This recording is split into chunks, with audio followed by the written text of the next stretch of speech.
Why was Bradley faster than Dale Steyn? There are a lot of factors that affect delivery speed. In this video, I will mention only 5. These are the front knee angle, the thoracic flexion, the shoulder angle, the plant angle, and the delivery stride. Bowlers that brace their front leg at front foot contact tend to bowl faster. Bradley's front leg is fully braced and he has a front knee angle of 177.67 degrees. On the other hand, Dale Steyn's front leg is flexed. That's why he has a smaller front knee angle. These are the results for the front knee angle. Bradley gets the first point. The quickest bowlers have more thoracic flexion between front foot contact and ball release. At front foot contact, Bradley's thoracic flexion angle is 232.9 degrees, and at ball release, it's 248.83 degrees. To find the total thoracic flexion between front foot contact and ball release, you find the difference, and it's 16.93 degrees. At front foot contact, Dale Steyn has a flexion angle of 243.43 degrees. At ball release, his flexion angle is 261.06 degrees. So the total thoracic flexion is 17.63 degrees. Dale Steyn has a larger thoracic flexion between front foot contact and ball release. The quickest bowlers have the smallest shoulder angle at ball release. When we look at Bradley, his shoulder angle at ball release is 175.36 degrees, and Dale Steyn's shoulder angle during the same phase is 169.58 degrees. So Dale Steyn is going to get his second point. The quickest bowlers have a larger plant angle at front foot contact. Bradley has a plant angle of 39.29 degrees and Dale Steyn's plant angle is 31.34 degrees.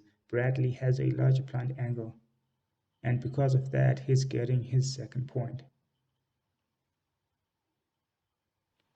The quickest fast bowlers have a higher delivery stride percentage. The delivery stride percentage is calculated relative to the height of the bowler. For example, Bradley has a delivery stride length of 146.7 centimeters. The problem with measuring the delivery stride length is that we cannot compare the delivery stride lengths of different players because each player has a different height. That's why we have to normalize the delivery stride length of a player. The normalization process is simple. You divide the delivery stride length of a player by his or her height and multiply that fraction by 100.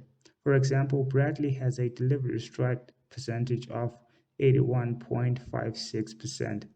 I arrived at that figure by dividing his stride length, that is in centimeters, by his height and multiplied that by 100. I did the same thing for Dale Steyn.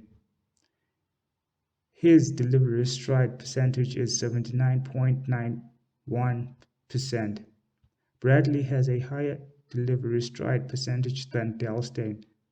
Bradley has 3 points and Dale Steyn has 2. So I guess these factors really prove that Bradley is the quicker fast bowler, right? Well, not exactly. Let me explain. This video is based on the findings of this study. There are other studies out there that contradict with its findings. The lack of consensus among fast bowling studies, I think, is caused by the fact that human beings are complex systems. According to Wikipedia, a complex system is a system composed of many components which may interact with each other. The human body is a system that is made up of many subsystems such as your muscular system, your skeletal system, your nervous system, and a lot of other systems. Among individuals, these systems are similar in certain ways and also different in some ways. And it is these differences that cause the variance in sports performance. For example, we know that on average, tall fast bowlers bowl quicker than short fast bowlers. Tall fast bowlers and short fast bowlers have something in common. They both have a skeletal system, but the length and shape of their bones are different. This example is understandable, but there are other systems in your body that influence sports performance in non intuitive ways.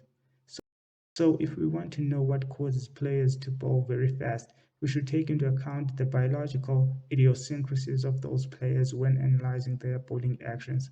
In, in a nutshell, if we want to understand fast bowling, we should adopt a framework that is capable of dealing with the inherent complexity of human beings. And I believe that we do have the tools to achieve that.